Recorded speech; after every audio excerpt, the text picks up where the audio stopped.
Всем привет, друзья мои! Привет подписчикам, не подписчикам, просто тем, кто иногда заходит на канал, кто случайно зашел на канал.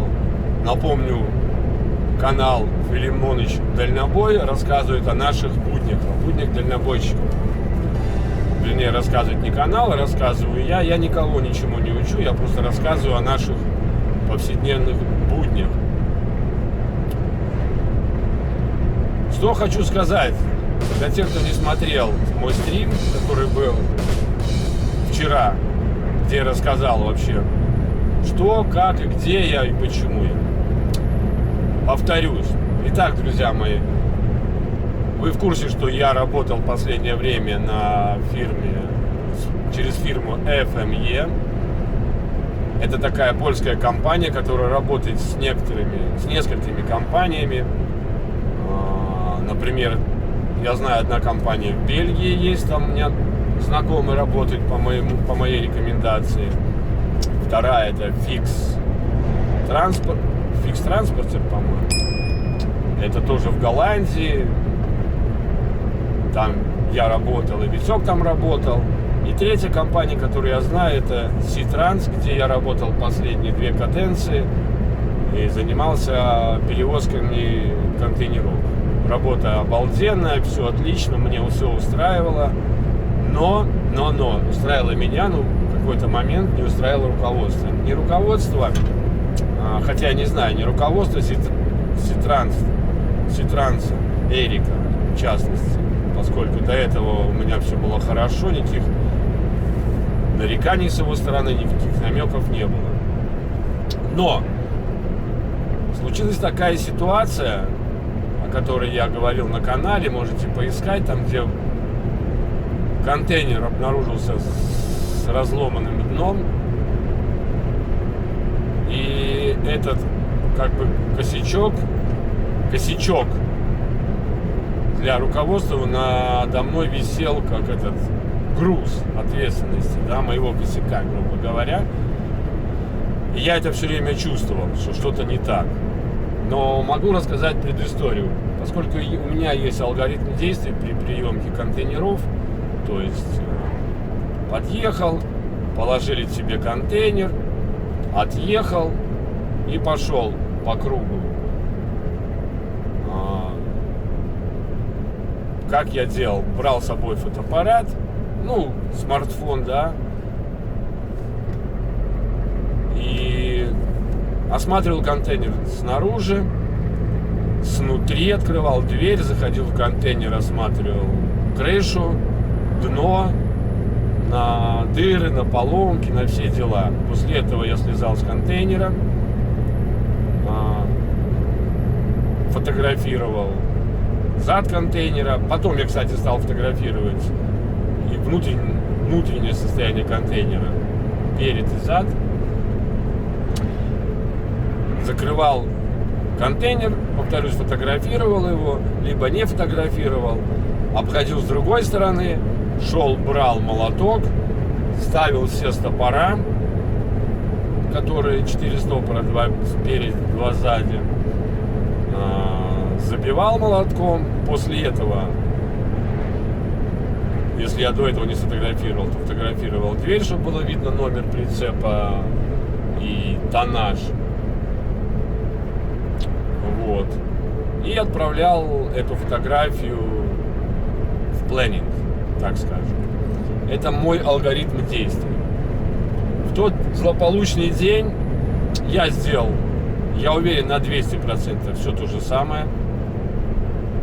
Но у меня была задача доехать до базы, не доехать до базы, а там в одном месте возле базы отцепить шасси вместе с контейнером и ехать на базу. Очередная была у меня смена машины, и брать другую машину уже с шасси и с контейнером. Приехал, я там оставил, все это сделал. Была 45-ка, я поехал, где-то в районе обеда мне, Эрик пишет такое сообщение с фотографиями, что дно контейнера взломано. Я не знаю, как будто взрыв произошел внутри. Говорит, И пишет, почему я не заменил контейнер и почему я его не осматривал. Я, конечно, написал, что такого быть не может. Я осматривал контейнер 100%. У меня есть свой алгоритм действий. Я не мог не заметить этого. Единственный вариант, возможно, что-то с досками было. Но я их всегда проверяю. И если бы там что-то было подозрительно, я бы, конечно, поехал бы на инспекшн и поменял бы контейнер. Потом он говорит, он мне пишет, что водителю пришлось ехать далеко. Камера, внимание, камера. И за это нам не оплачивают. Ну, я написал, что я не буду с вами спорить. Если вы считаете, что это мой косяк, то это моя ошибка. Можете с меня высчитать, сколько там надо, какую надо сумму. Но в итоге с меня не вы. И говорю, надо встретиться, поговорить по поводу этого. Потому что мне интересно знать, когда это обнаружено, при каких условиях, при каких обстоятельствах. Вот. На этом как бы закончилось. Эрик сказал, да, встретимся на базе, поговорим. Прошла неделя, с меня ничего не вычитали. Я еще раз напомнил Эрику, почему с меня не вычитали деньги, если это мой косяк. Он говорит, ну, я пока не разбирался, все в порядке, не переживай, встретимся, поговорим. В итоге мы так и не встретились, не поговорили, потому что он то забывал, то он занят был. Ну, ладно, как есть, так есть. Ну вот. Что еще во время работы? Когда я принимал когда я вообще принимал машину с контейнером, то правый лок передний вообще не работал. Он то не закрывался, то самостоятельно открывался. Из-за этого произошла такая фигня, что когда я ехал сдавать контейнер в Ботлик и потом возвращался с пустым шасси, без контейнера, этот лок почему-то выскочил, и я, каким-то образом он выскочил и улетел. Поэтому мне пришлось менять шасси. Но странно, почему вот этот чудак, который принимал у меня контейнер, как я понял, и вот тот, которого я брал тогда шасси, вернее, шасси, да, и, во-первых, не сказал Эрику, что лок сломан. И так я катался 2 недели с поломанным этим локом, и в итоге я его потерял. Это второй был случай, вот я как вспоминаю, что может быть причиной. Третий случай был, когда в процессе съема контейнера у меня каким-то образом этот водитель кальмара оторвал левое крыло сзади, я вообще даже не представляю, каким это образом. Я это не заметил. Он его приподнял, показал мне, чтобы я отъезжал, я поехал. Мой коллега с моей фирмы сказал, Олег, там у тебя крыло отлетело. Я побежал, так помимо, что оно отлетело, он еще на него наехал. Короче, сломал его. Это был третий такой случай, это то, что я вспоминаю. И четвертый, что я действовал согласно правилам компании, если я вижу, я беру контейнер, задержка со сдачей с приемком контейнера, грубо говоря, у меня в 2 часа там погрузка 50 километров от порта, а в 2 часа я еще в порту. Естественно, надо писать, что буду позже. И все такие случаи, что буду позже, я писал. Это вот так, как я действовал согласно правилам. Ну ладно. Самое главное, это вот эта вот дырка в контейнере. И мне очень хотелось знать, фотографию видеть, когда этот голландский парень открыл дверь. Проверил ли он контейнер или не проверил.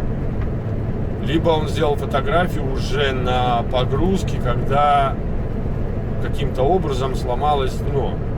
Вот это было очень важно, но я так этих ответов на эти вопросы так и не получил. В итоге за неделю до моего отъезда, и когда я уезжал, все типа нормально, все, Олег, через 4 недели тебя ждем. Но я чувствовал, что все-таки что-то не так. И когда за неделю до выезда мне Мартайн с компании FME сообщил камера, о том, внимание, что, камера. к сожалению, A2B, не Трансерик, а A2B Planning не хочет, чтобы я возвращался, я уже был к этому готов. Конечно, мне было обидно, работа очень хорошая. Это не сравнить работу на шторе, ребята. И зарплата была там хорошая, как я уже говорил. Еще хочу раз повторить, что я к этому вопросу больше не буду возвращаться. 200 евро в день, рабочий день там платили. Это грязными. Если посчитать, за неделю отнимали 20 евро за администратирование, потом 5,5% налог какой-то, то, скажем, за 5 дней на руки получал, по-моему, 920 евро. А если раз в месяц еще снимали, у меня 208 евро за ЗУСовский налог какой-то польский, социальный, я не знаю, что это такое. Ну вот посчитайте. Ну бывало, конечно, и 6 дней приходилось работать. Ну тогда хорошо, получалось грязными 1200, тогда получалось там чуть больше 1000 на руки. Вот, считайте, сколько в среднем. Это я так написал, что где-то в среднем 185 евро в день. 180-185. То есть зарплата отличная, работа, конечно, супер. Дальше. Я написал сразу Эрику письмо, что привет, Эрик, я так понимаю, по информации от Мартайна наше сотрудничество закончилось, это правда или нет? Он мне пишет, да, это правда, удачи тебе, ты хороший парень, все такие дела. Но я тогда написал ему, Эрик, а я могу знать на будущее причину, почему меня не возвращают? На что был короткий ответ: Smart driver must be know about his mistakes. Типа умный драйвер должен знать, где у него о своих ошибках. Нормальный, да, такой ответ? Ну, я пожелал удачи, всего доброго. Конечно, обидно было, но, говорю, я примерно был готов к этому, ребята, реально. Ну вот, и у меня было предложение, я с другой компанией, тоже голландской, тоже на контейнерах. Там вообще получилось очень интересно. С этого началось мое великое путешествие по Европе. У меня был билет на паром. Я приехал домой из деревни, сел на паром и помчался из Лепы в Травемунду. Из Травемунда я поехал в Роттердам. Там меня ждала гостиница, оплаченная компанией. Вот. Ну, какая пробочка организовалась из-за трактора. Вот. 2 ночи я там ночевал. Причем в один из дней, в понедельник, я поехал, получил карточку, карго-карт от этой компании. И во вторник утром я приехал к ним. И вот здесь, как сказать, мне не на руку сыграла моя честность. Потому что они примерно знали мой опыт работы, голландские порты. И на вопрос, а был ли я в немецких портах, я сказал, нет, я часто там не был. Один раз был в Гамбурге, один раз был где-то там еще, один в Куксхафене был. Но, в принципе, какая разница, что там и сколько. Но потом мне показал какой-то он шасси, говорит, с такими работал. Я говорю, ну, не с такими чисто работал, а примерно с такими. Да что они мне говорят? А я проехал 800 с чем-то километров от Травемунда, считайте, блин. Говорят, ну мы знали, что у тебя опыта нету по германской работе, но это очень важно, потому что там своя специфика, а водитель, который должен был тебе показать, что-то с ним случилось, я так до конца не понял, что с ним случилось, поэтому, к сожалению, мы не можем тебя взять из-за того, что нету экспириенса по немецким портам. Вот если бы я сказал, что да, я там был, знаете, соврал бы, а потом в процессе просто в процессе обучился. Ну, я человек такой честный, не люблю врать. В итоге меня отправили опять в отель. Я там переночевал И мне сказали, приезжай утром, и какой-то там другой драйвер тебя возьмет и покажет. Окей, я приехал драйвер голландский, полупенсионер, который по-английски вообще не разговаривает. Интересно, как он в немецкие порты ездит, блин. Или он не хотел разговаривать, не знаю. Вот. И в итоге он говорит, нет, я не буду, я не могу, и все. Мне сказали, извини, друг, до свидания, нужно ждать. Я говорю, а сколько ждать? Ну, он говорит, не знаю, может неделю, может 2. Я говорю, ну нет, если вы мне гостиницу уже не будете оплачивать, мне деньги нужно зарабатывать. Ну, на то мы попрощались. После этого я быстро начал искать компанию, где работать можно. Мне звонили из Бельгии, из Литвы. Ну, там надо было ждать опять же. Знакомые посоветовали в Германию ехать. И я поехал, связался и поехал туда, в Германию, вниз, за Кобленц, туда, в район границы почти Люксембурга. Мне пообещали машину Mercedes. Условия там хорошие, зарплата, по-моему, 2500 в месяц. И согласились на мои условия, которые я люблю работать 8/4. Проживание там дается комната, но ты за нее платишь, по-моему, 150 евро. Потом раз в неделю выделяются деньги, по-моему, 40 евро на заправку. Коллега поехал. То есть все хорошо. Я жил на базе. 3 ночи в машине ночевал, причем утром заносил вещи, выносил, вечером заносил. Знаете, это так неудобно. На самой базе там вообще ничего нету, ни туалета, вообще ничего нету. Поле и лес. Как-то очень это странно для меня было, удивительно. Ну и не просто я сидел, а катался с Эриком. Эрик, если смотришь меня, привет тебе. Замечательный парень, как оказалось, с моего же района, там, где я рос. И все шло к тому, что я в пятницу уже буду иметь машину, в субботу как минимум, как максимум. А в пятницу вечером я уже должен был ехать в отель, в свою комнату, потому что ребята, у кого ключи, они были в рейсе. Там 2 Игоря, один, по-моему, с Украины, а второй с Беларуси, кажется. Но суть не в этом. И в четверг буквально мне поступила просьба, что нужно поехать в эту компанию и поработать здесь какое-то время. Ёлки-палки. Ну ладно. Пришлось мне срываться. Я не буду говорить, что, как и по какой причине. Близкие знают, и этого достаточно. Ну вот. И я поехал, опять в Травемунде. В Травемунде сел на паром. И с парома приехал в Хельсинки.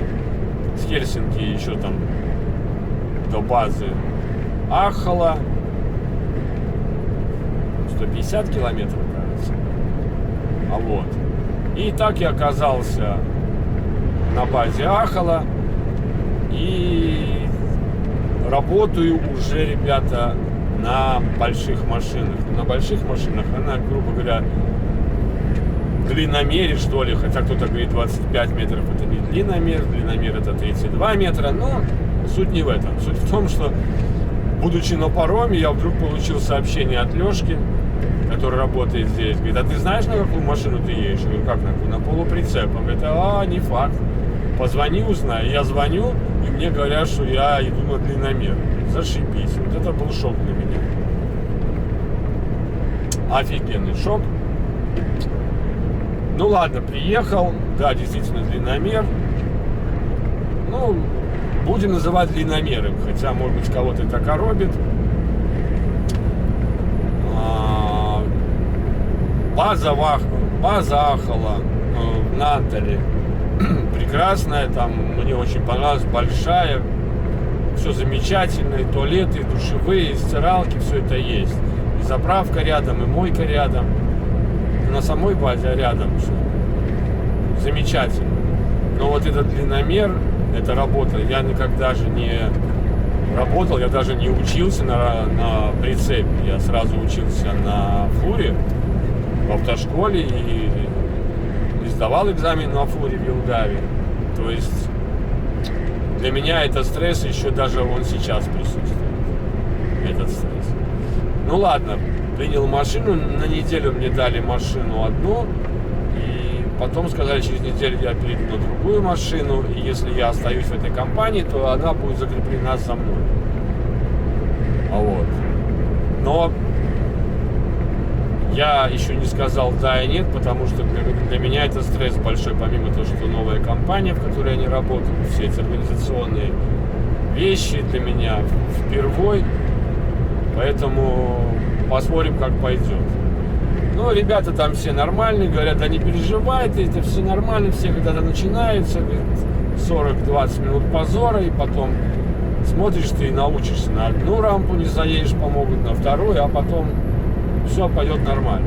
Ну, хорошо, согласился, поехал. Сразу я пошел на паром. И паром офигенный, Viking Line, кормит, блин, до отвала. Вообще все замечательно. Съехал с парома. И да, съехал с парома, пошел на место выгрузки первой.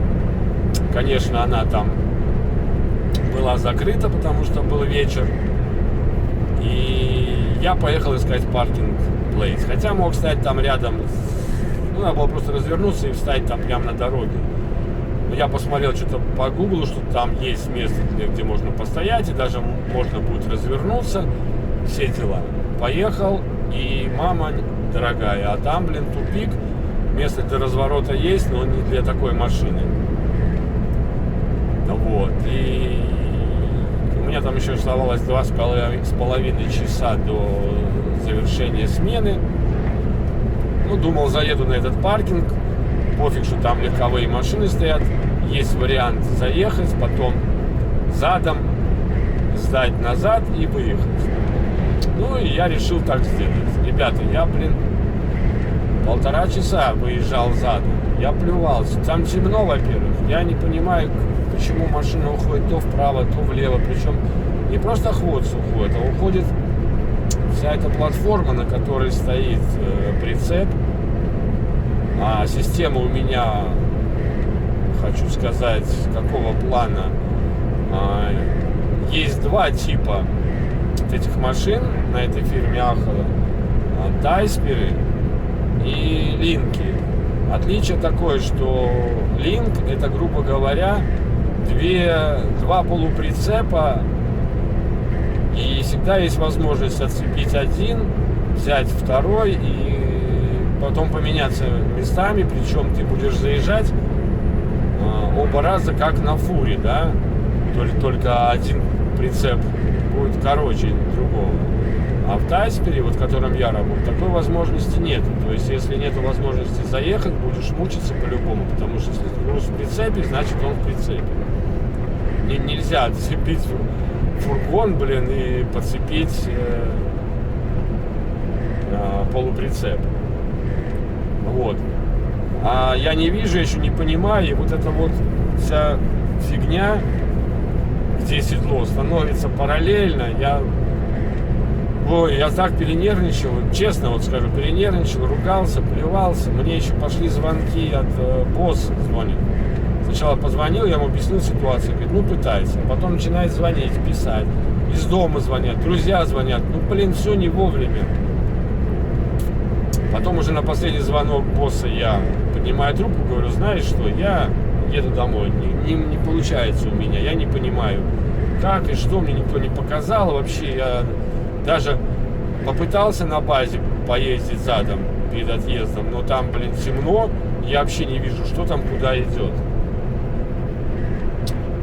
Он говорит, да не переживай, просто что там у тебя не получается задом, просто по прямой выезжать. Я говорю, так вот у меня не получается задом выехать на прямой, у меня уходит прицеп на машины на легковые, я сейчас тут всех все и вся перебью.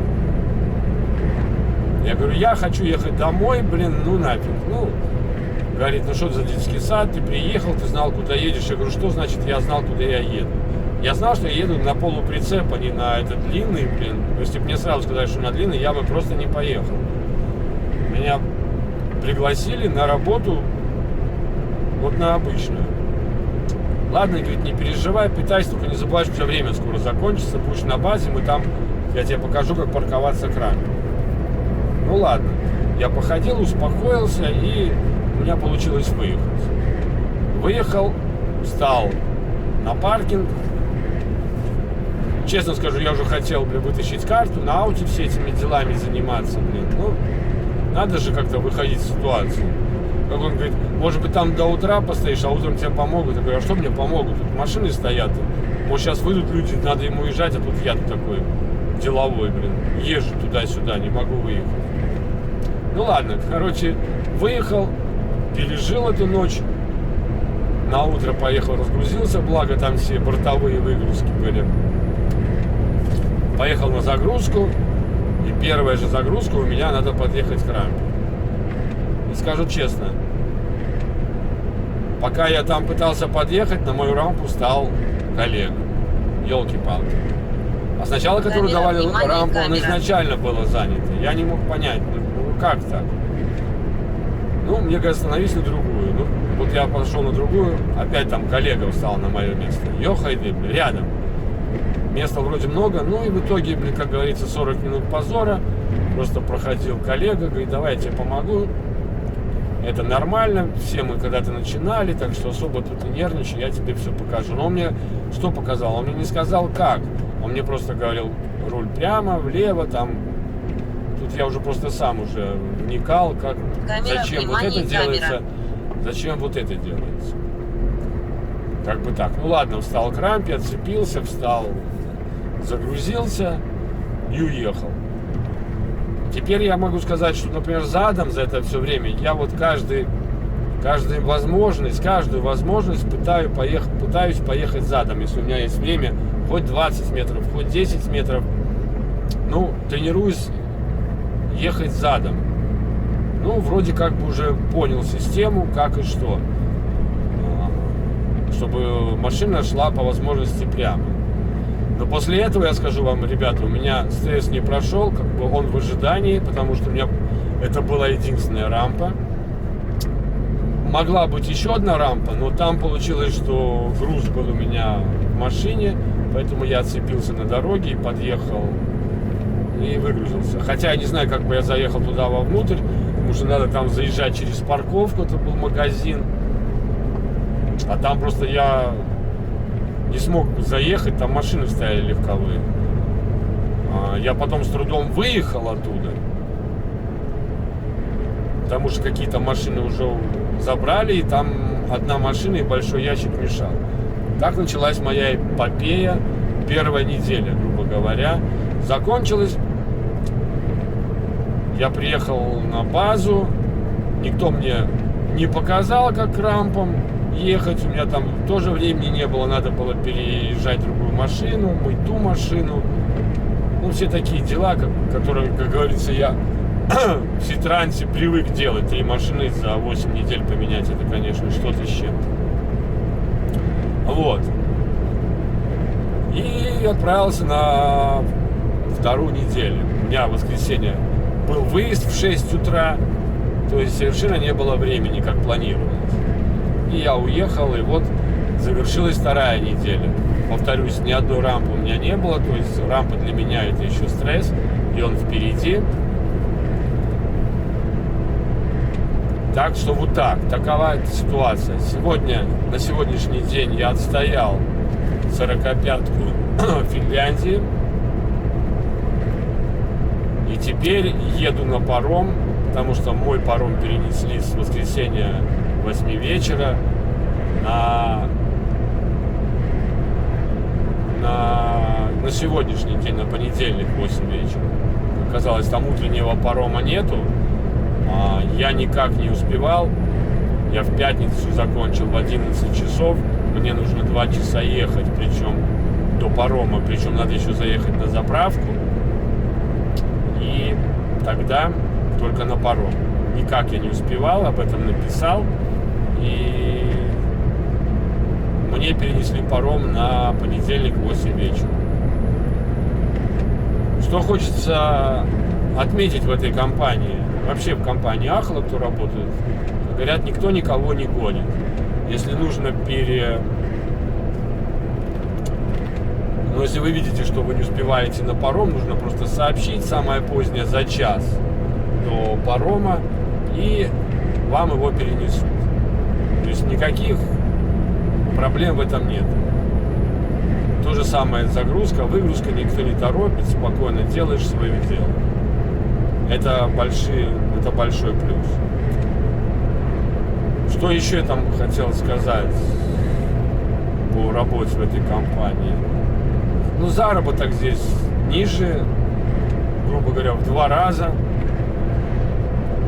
И условия оплаты дороги, то босс покупает билеты на паром из Сталина в Хельсинки, туда и обратно, на работу и с работы, а также 60 литров топлива на дорогу туда и обратно.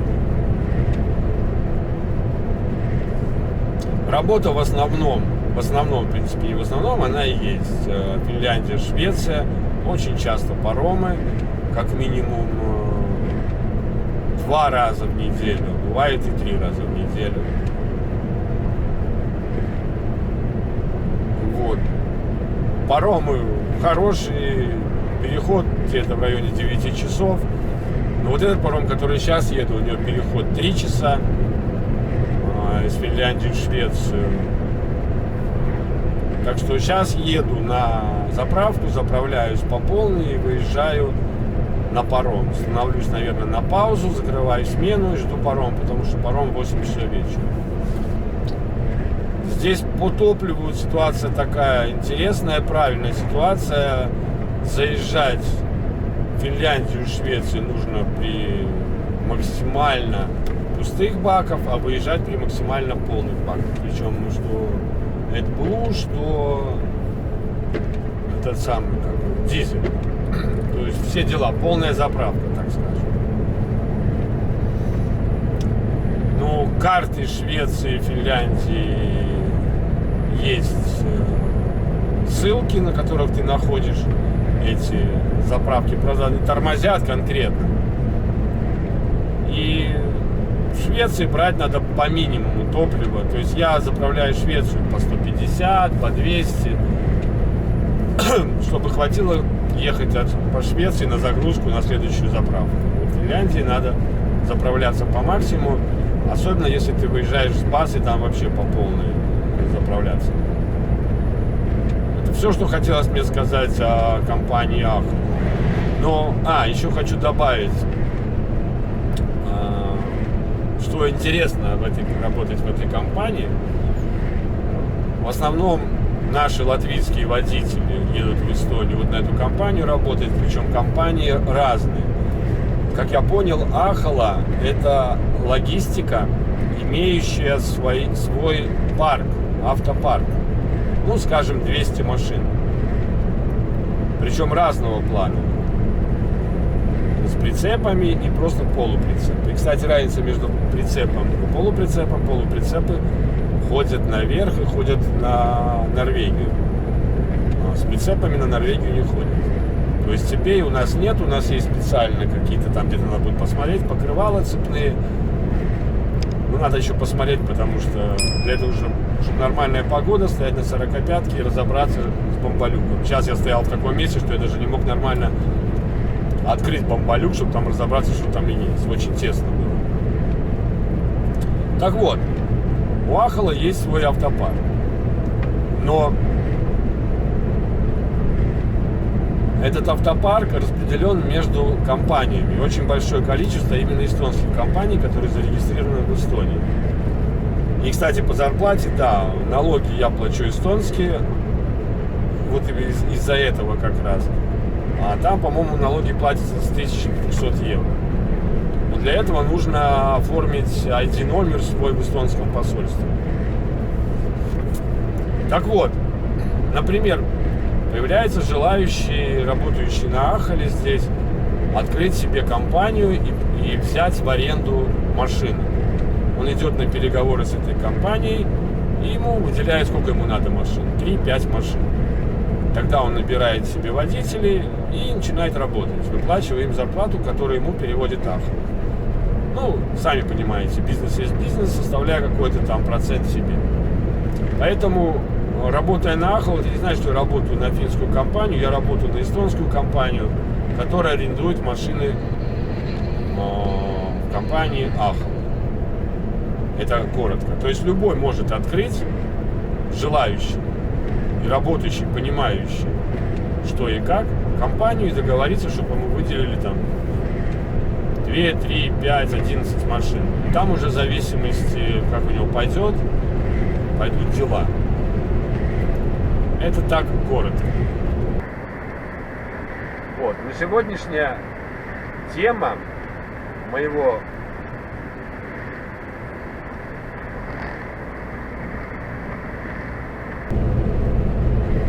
что мне еще хочется добавить по планам съемок, выпуска видео, работы вот здесь. Скажу сразу, ребята, что я еще до конца не уверен, что я здесь остаюсь. Поэтому, если кто-то будет злорадствовать, что я опять поменял компанию, я не удивлюсь. Но на данный момент, я скажу, управлять такой машиной длинной мне нравится. Даже в некоторых случаях она удобнее, чем полуприцеп. Повороты проходят замечательно, как на троллейбусе. То есть это без проблем. Внимание, с габаритами, с проходами поворотов, кругов вообще никаких проблем нет. Мне, говорю, очень нравится. Но здесь нужно задумываться о паркингах, да, потому что все-таки это уже так просто не залезешь в карман, так просто не залезешь в елку, если стоит напротив, или перед, да, машина. То есть свои нюансы. Но цикл этих видео, я думаю, будет уже более интересный, потому что работа на контейнерах, она стала однообразной. Порт, выгрузка, камера, загрузка, внимание, порт, камера. выгрузка, загрузка, там, скажем, 10-15 точек, это все уже одно и то же. Для канала это не является таким большим интересом, и все однообразно. Здесь же, ребята,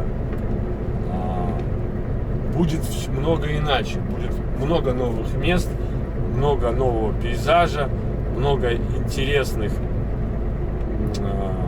как не интересных, но много новых прекрасных мест.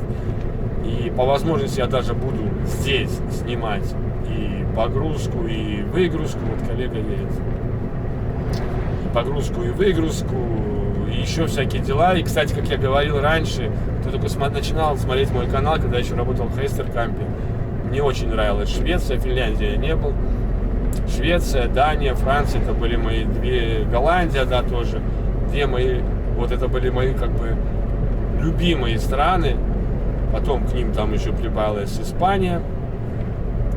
Это было. И, кстати, менее всего мне нравилось работать в Германии.